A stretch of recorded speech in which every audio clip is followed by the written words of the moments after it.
Good morning. Sorry for the delay. Elizabeth May, Leader of the Green Party of Canada, Member of Parliament for Saanich Gulf Islands. I'm joined today by Senator Rosa Galvez, who's been an extremely engaged and involved Senate member of the Senate on climate issues, and of course Mike Morrice, Member of Parliament for Kitchener Centre. And it was Mike's request that led the Parliamentary Budget Office to do the review that they've done today and released today on fossil fuel subsidies. So we're going to start. I'm going to give the over to, je donne la parole, Senator Rosa Galvez. Merci. Merci, Elisabeth. Bon matin. Thank you so much for being here today. So first, I would like to thank the Parliamentary Budget Officer, Mr. Yves Giroux. We've been having a sort of a virtual conversation. I ask questions and he brings reports, and this with important information. So in this particular case, the report is called Update on the Energy Sector and Agriculture, Federal Revenue Foregone from Tax Provisions. So this report highlights some deep issues with how our tax system and government subsidies favor the oil and gas sector, even as it fails to decarbonize in line with our climate commitments and provide evidence that the sector's contribution to our economy is not clearly or nearly as important as we all think. And we are waiting and expecting for disaggregated data and looking at what is really the component because it's under an umbrella that doesn't differentiate from the broader mining and quarrying sectors. In July 2021, Export Development Canada committed to achieve net zero emissions by 2050 across their business line and in their own global operation. A year later, in 2022, EDC's financing, loan, guarantees, and insurance to the oil and gas sector have increased more than $8.7 billion, and that is not counting the $25.5 billion that have gone towards facilitating Trans Mountain Pipeline through the Canada account. We have to resolve this issue in a holistic way, and this is exactly what our groundbreaking bill, the Climate Aligned Finance Act, proposes to do.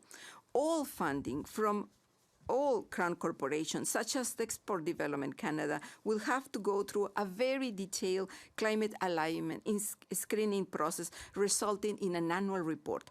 The bill will specifically amend the Export Development Act to modify EDC's environmental policies to ensure projects are screened for their potential negative climate change impact.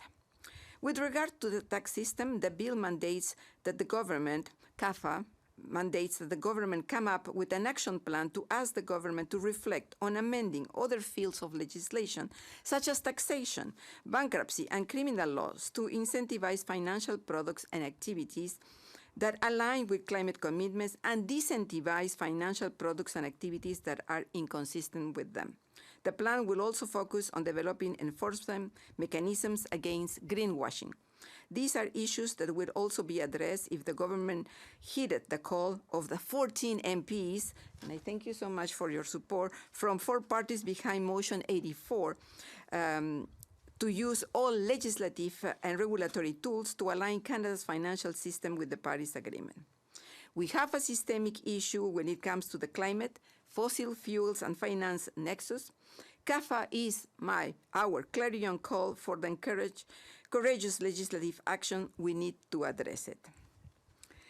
So thank you so much, and I will be ready to take questions if you have any. Thank you. First of all, I just want to say thank you, Senator Galvez, for your incredible leadership with the Climate Aligned Financing Act and your ability to bring parliamentarians together around it. To clarify, this report from the PBO this morning is actually in response both to Motion 77 that I've put on the floor of the House of Commons, as well as Senator Galvez's work. And so, Senator Galvez, again, thanks for your incredible leadership at such a really critical time. Again, the motion I've put forward that has been seconded by, of course, Elizabeth May, speaks to very clearly to have the Government of Canada and all financing and public support from both the government and Crown corporations directed to the production and expansion of fossil fuels. Today's report gives us some additional information that I think is really critical for us to understand the difference between the rhetoric being used and the actions being taken. Very specifically, as you heard from Senator Galvez earlier, today's report from the PBO shows that, in fact, since 2015, Export Development Canada has been increasing their subsidies to oil and gas, an increase of over $330 million over those years, as you heard from Senator Galvez, to now a total of $8.7 billion, separate and in addition to all of the public funds that continue to be directed to the Trans Mountain Pipeline expansion. $3 billion more just last week, the same day we had a so-called emergency debate on wildfires that were ravaging the country. In addition, as a result of today's report, Environmental Defense, that has really been the authoritative organization sharing the numbers for total fossil fuels across the country, they have now updated their figures from a $20 billion annual subsidies to oil and gas. They now estimate it, based on these PBO numbers, to be $22 billion per year. And I want to also just share a really important letter from just a few weeks ago. 100+ NGOs across the country who are now urging the federal government to follow through with a robust definition of fossil fuels, making sure that in this assessment framework that's to be announced over the coming weeks, that the Government of Canada gets serious, that ultimately, in the midst of a climate crisis, this is the time to end subsidies to fossil fuels, to recognize that the window is closed and to take action, and to redirect those funds to the proven climate solutions we need. With that, I'll turn back to Elizabeth May for a word of closing. We'll then take questions. Thank you to all the media who've joined us this afternoon. Thank you. Oui, merci à Senator Galvez et puis aussi à mon cher collègue Mike Morrice. Sur le rapport aujourd'hui du Bureau du directeur parlementaire du budget, c'est clairement, ce n'est pas une surprise. Malheureusement, ce n'est pas une surprise. Mais c'est clair que les subventions vers le secteur pétrolier, le secteur d'énergie fossile, a augmenté dans une période de temps après le gouvernement du Canada a accepté, été engagé pour l'accord de Paris. Depuis 2015, l'Exportation et Développement Canada a investi plus de 75 milliards de dollars dans la facilitation d'activités dans le secteur pétrolier et gazier. Ce n'est pas avec l'autre coup du gouvernement du Canada. Le gouvernement M. Trudeau a été engagé pour l'oléoduc de Trans Mountain. Les coûts maintenant, c'est presque 31 milliards. Ce n'est pas dans les subventions examinées dans ce rapport du bureau de directeur parlementaire du budget. So what we have here is Justin Trudeau in 2015 announced in Paris, Canada is back. We have increased the subsidies to fossil fuels. The Liberal election platform in 2015 said it would eliminate all subsidies. It's true that some forms of subsidies have gone down, while new ones have been created. In 2015, the Government of Canada did not own a pipeline. The decision to buy the Kinder Morgan pipeline and continue to build it over the objections of First Nations and environmental and climate scientists is, to me, the single biggest outrage. But within that outrage, the Parliamentary Budget Office has found, not including the Trans Mountain Pipeline, additional subsidies, and the Export Development Canada continues to support fossil fuel development internationally, and that our other forms of subsidies, which are not mentioned in this report from Budget 2023, new ones created for using fossil fuels in the production of hydrogen, as well as for providing more money hand over fist to the fossil fuel industry for ineffective carbon capture and storage. We could go on, but I want to stop and make sure that we can answer all your questions. So please, as you ask a question en français ou anglais, s'il vous plaît, mentionnez qui des présentations ici, des députés, des sénateurs, tu veux répondre à votre question. So, any questions? Yes. Question for Senator Galvez.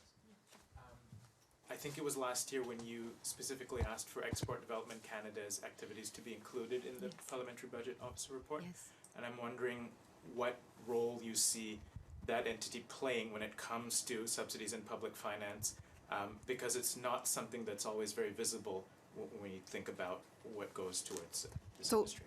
Thank you very much for the question. So it's been now several years I sit in the National Finance Committee, and so through the conversations with EDC and officials, it was very clear that there is certain opacity in the transactions and the activities and the financing, lending, investment of EDC, which initially were supposed to be just for exportation. But now it has, during the COVID, it has changed to domestic. And I know that the industry will say, well, don't combine things, don't mix things. There is one thing which is for the operations, and another thing is for our transitions. But the thing is that both of them makes lots of money that are not going to renewable energy, for example, and that we have in Canada so much potential for renewable energy that it's not, that it's a shame that we Canadians having so much potential, we are not using these low-hanging fruits that we have, and instead we are locked in this industry that unfortunately is not attaining the objective that themselves has fixed on the reduction of greenhouse gas emissions. And so the government has made various commitments to phase out international fossil fuel subsidies, for instance, and then introducing an assessment framework we expect in the next month or so for other fossil fuel subsidies. But it seems very complicated to distinguish what's a subsidy, what's public finance, so are these real differences, or are they... Excellent question. Excellent question. At the end, if it's an assistant and it doesn't help to see clearly the results on greenhouse gas emissions reduction, then we are not attaining. It's not an efficient. United Nations has a definition of what is efficient and inefficient, and it's very large. And I think that the argument that we need to define our own reminds me the discussion about having to define our own taxonomy and having this gray area where we still encourage exploration and exploitation and production of oil gas. And just because we are in that subject, we have to say too that not all oils are the same. We have to remember that the oil sands are unfortunately with very high carbon print when you compare it, for example, to offshore petroleum in the Atlantic.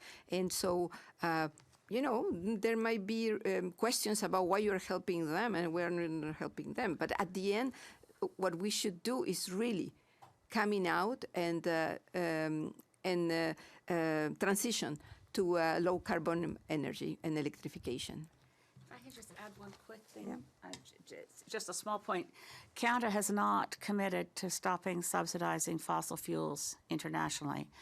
In Glasgow, the ministers announced that they would end subsidies for international fossil fuel development of quote-unquote unabated fossil fuels. And the question of whether abating fossil fuels is more than a shell game is an open question.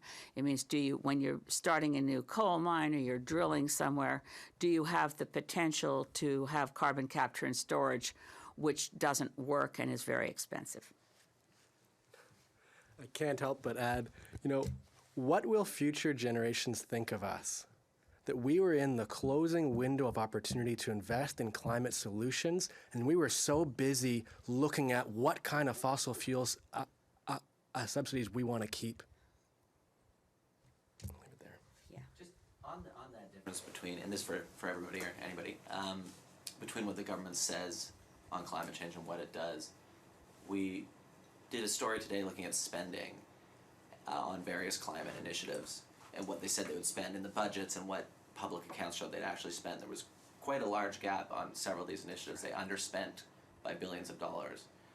So I'm wondering if that raises any concerns for you in the context of what you're talking about in general here, which is, what the government says it does, what it actually does. Well, certainly. First of all, just read the story this morning, so still digesting it. But there's a sad contrast between this reporting that shows the gap where the government isn't spending what it's committing to on good investments like the Low Carbon Economy Fund, and they're over-investing in the funds to subsidize the very industry most responsible for the crisis. And maybe not a surprise if you heard from me yesterday in question period that it's that same industry that's helping write the plans. It's deeply disappointing and really important for Canadians to see the gaps between what this government is committing to for spending and what they're actually following through on. So thank you for that work. Yeah.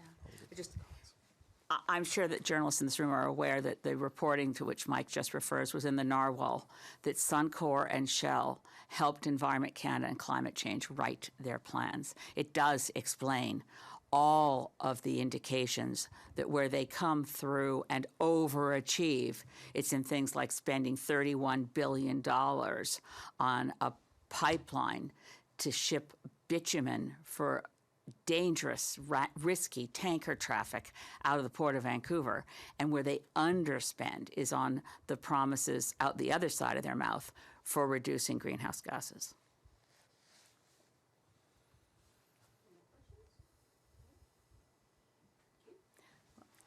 Thank you very much. We're all available to continue if you want to have any conversations in the hallway.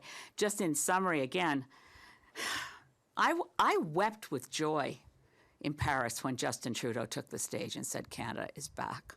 I was so proud to be Canadian.